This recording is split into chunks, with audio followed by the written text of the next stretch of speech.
नमस्कार दोस्तों, मैं मुकेश। दोस्तों, फ्रांस ने एक ऐसा फैसला ले लिया है जो रक्षा सौदों के इतिहास में पहले कभी नहीं हुआ।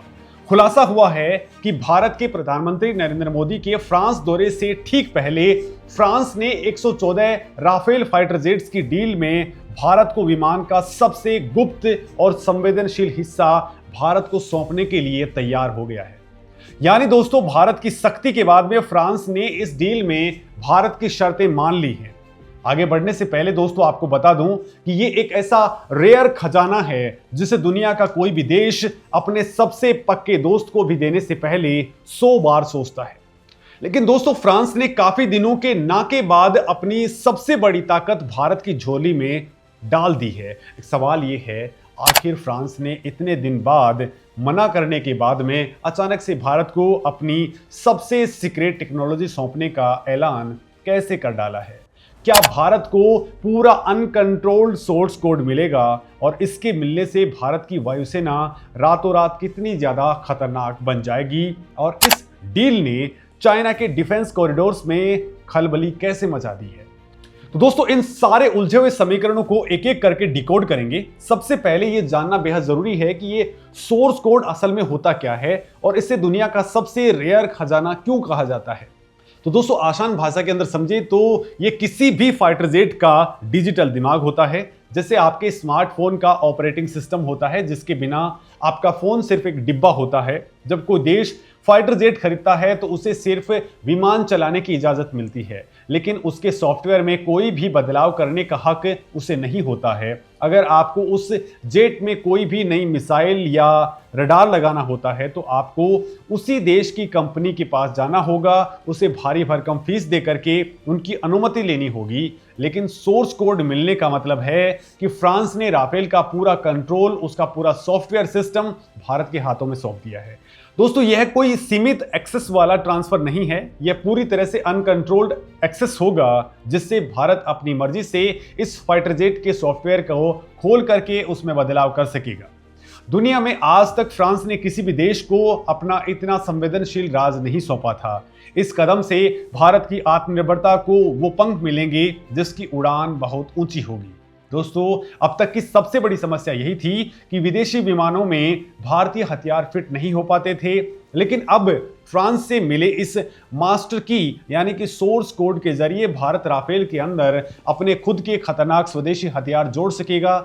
इसका सीधा मतलब है दोस्तों कि अब हम राफेल के अंदर अपनी अस्त्र missile, smart anti field weapons और सबसे मारक ब्रह्मोस एनजी मिसाइल को फिट कर सकेंगे, वो भी बड़े आसानी से, यानी इनका इंटीग्रेशन हो सकेगा।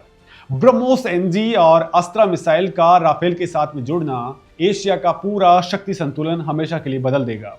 युद्ध की स्थिति के अंदर दोस्तों, जब भारत को किसी भी विदेशी सप्लायर के सामने हथियारों के लिए हाथ अब बिल्कुल भी नहीं फैलाना पड़ेगा। हम अपने खुद के बनाए हथियारों को सीधे विदेशी जेट्स के अंदर लोड करेंगे, दुश्मन के ठिकानों को तबाह कर देंगे और हम विनिंग पोजीशन में रहेंगे।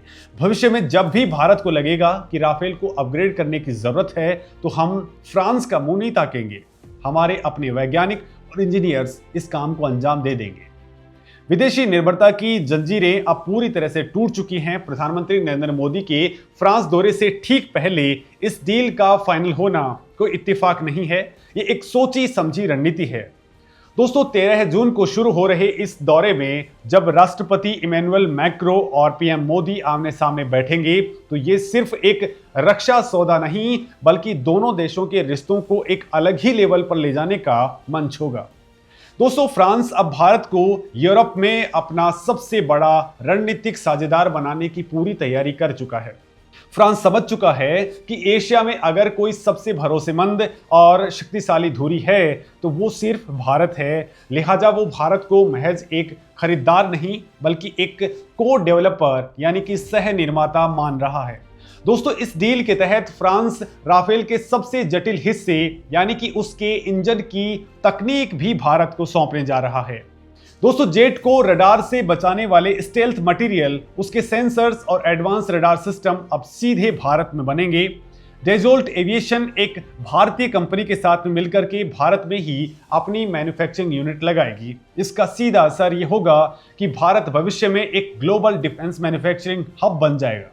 दोस्तों, यहां से दुनिया भर को हथियार और स्मार्ट जेट एक्सपोर्ट किए जाएंगे।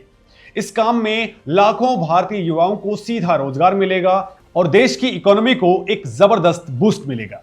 दोस्तों, फ्रांस और भारत की इस अजय दोस्ती की जड़ें बहुत गहरी हैं। जब पूरी दुनिया भारत के खिलाफ लड़ रही थी तो फ्रांस ने हमारा साथ दिया था। बात साल 1998 की है, जब भारत ने पोखरण के अंदर परमाणु परीक्षण करके पूरी दुनिया को अपनी ताकत का एहसास करवाया था। उस वक्त अमेरिका समेत तमाम वेस्टर्न कंट्रीज ने भारत के ऊपर सैंक्शंस लगा दिए थे, प्रतिबंध लगा दिए थे। वैश्विक स्तर के ऊपर एक दबाव डालने की कोशिश की गई, लेकिन उस मुश्किल वक्त के अंदर फ्रांस एक अकेला ऐसा देश था जिसने भारत का विरोध करने के बजाय भारत का सपोर्ट किया था।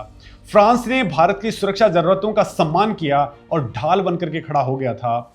मिराज 2000 हो, स्कॉर्पियन क्लास की सबमरीन्स हो और या अब राफेल, फ्रांस ने भारत को हमेशा से वो हाई एंड टेक्नोलॉजी दी है जिसके लिए दुनिया तरसती है। दोस्तों, दोनों देशों की एक और खासियत है, वो ये कि दोनों किसी भी गुटबाजी का हिस्सा नहीं बनते। फ्रांस अपनी नीतियां खुद तय करता है और भारत भी किसी भी सुपर पावर के दबाव में आकर के फैसले नहीं लेता। दोनों देशों की ये स्वतंत्र सोच ही इन्हें एक दूसरे का सबसे सच्चा साथी बनाती है। दोस्तों, हिंद प्रशांत क्षेत्र के अंदर फ्रांस के अपने कई सैन्य ठिकाने और द्वीप मौजूद हैं।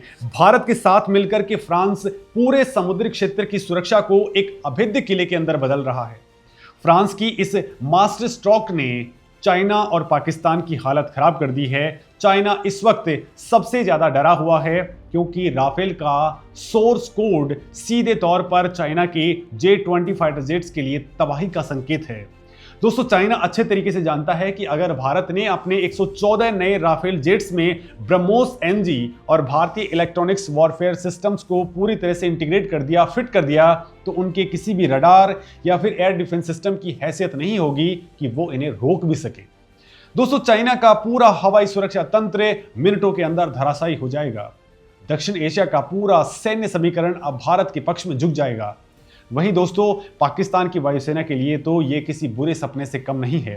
पाकिस्तान के पास में ऐसा कोई भी फाइटर जेट नहीं है जो राफेल की एडवांस मिसाइल टेक्नोलॉजी और उसके एडवांस इलेक्ट्रॉनिक जैमिंग सिस्टम के आगे टिक भी सके। दोस्तों, हवा के अंदर ही दुश्मन के रडार को अंधा कर देना राफेल की सबसे बड़ी खूबी है। दोस्तों, स्वदेशी हथियारों से लैस राफेल जेट्स भारत को हवा में वो निर्णायक बढ़त दे देंगे जिसका कोई तोड़ फिलहाल दुनिया के किसी भी देश के पास में नहीं है। दुश्मन को अब अपने घर के अंदर ही सुरक्षित महसूस करने का मौका नहीं मिलेगा। इस टेक्नोलॉजी ट्रांसफर का एक और सबसे शानदार पहलू है जो भारत की इंडस्ट्रियल ताकत को आसमान पर लेकर के जाएगा। जब राफेल का पूरा सिस्टम भारत के पास में होगा तो हमारे defence research and development organisation यानी कि DRDO को एक बना बनाया एडवांस प्लेटफॉर्म मिल जाएगा। हमारे वैज्ञानिक सालों से जिस फाइटर जेट टेक्नोलॉजी को शून्य से बनाने की कोशिश कर रहे थे, राफेल का सोर्स कोड उन्हें एक बड़ा जंप दे देगा। दोस्तों, भारत का खुद का 5th generation fighter jet programme यानी कि एडवांस मीडियम कॉम्बैट एयरक्राफ्ट्स इस फ्रांसीसी तकनीक के आने से कई साल पहले ही तैयार हो जाएगा। हम राफेल की बारीकियों को स्टडी करके अपने खुद के जेट्स की डिजाइन्स और उनके एवियोनिक्स के अंदर भारी बदलाव ला सकेंगे। कैमरा ब्लाइंड स्पॉट से लेकर के रडार सिग्नेचर को कम करने की कला जो फ्रांस ने दशकों की मेहनत से सीखी है, वो सब अब भारत के पास में होगी। एक तरह से ये ऐसा होगा जैसे किसी बड़ी परीक्षा में बैठने से पहले ही आपको पूरी आंसर शीट मिल जाए। इस डील से भारत को जो समय और पैसे की बचत होगी उसे हम अपने अंतरिक्ष और मिसाइल कार्यक्रमों के अंदर इन्वेस्ट कर सकेंगे। दोस्तों, ये सिर्फ एक रक्षा खरीद नहीं है बल्कि भारत के डिफेंस इकोसिस्टम का एक पूरा DNA बदलने की तैयारी है। पूरी दुनिया की नजरें अब भारत की इस कूटनीतिक जीत के ऊपर टिकी हुई है। यह इस बात का सबसे बड़ा सबूत है कि अब दुनिया की बड़ी ताकतें अपने शर्तों पर भारत से व्यापार नहीं कर सकती हैं। अब भारत अपनी शर्तें रखता है और दुनिया उसे मानती है। पहले के समय में हथियार बेचने वाले देश अपनी पुरानी तकनीक ऊंचे दामों के ऊपर बेच करके चले जाते थे और स्पेयर पार्ट्स के नाम पर सालों साल परेशान करते थे, लेकिन भारत ने उन पुरानी व्यवस्थाओं को उखाड़ फेंका है। आज भारत कहता है कि अगर आपको हमारे साथ व्यापार करना है तो टेक्नोलॉजी भारत लानी होगी, उत्पादन भारत में करना होगा और कंट्रोल भी भारत के हाथों में देना होगा।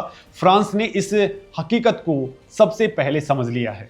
आने वाले समय के अंदर अमेरिका, रसिया और ब्रिटेन जैसे देशों को भी भारत के सामने रक्षा सौदे करने के लिए फ्रांस वाले इसी मॉडल को अपनाना पड़ेगा। दोस्तों, ये भारत की बढ़ी हुई ग्लोबल ताकत का एक ऐसा बेजोड़ उदाहरण है जो आने वाली पीढ़ियों के लिए एक केस स्टडी बनेगा। प्रधानमंत्री मोदी का ये दौरा सिर्फ फाइटर जेट तक सीमित नहीं है, इसमें ग्रीन एनर्जी, स्पेस एक्सप्लोरेशन और डिजिटल टेक्नोलॉजी पर भी कई बड़े समझौते होने वाले हैं जो दोनों देशों के भविष्य को और ज़्यादा सुरक्षित और मजबूत बनाएंगे। दोस्तों, भारत और फ्रांस मिलकर के एक ऐसा इकोसिस्टम डेवलप कर रहे हैं जो दुनिया के किसी भी सप्लाई चेन संकट के लिए मजबूती से खड़ा रह सकेगा। दोस्तों, आपको क्या लगता है, फ्रांस जो टेक्नोलॉजी भारत को दे रहा है, भारत उसका फायदा कौन कौन से सेक्टर्स के अंदर बहुत मजबूती से उठा सकता है? और इस वक्त फ्रांस, रसिया और इजराइल के अंदर अगर हम कंपैरिजन करें तो हमारा सबसे तगड़ा दोस्त कौन सा है? कमेंट में अपनी राय जरूर लिखें। नमस्कार दोस्तों।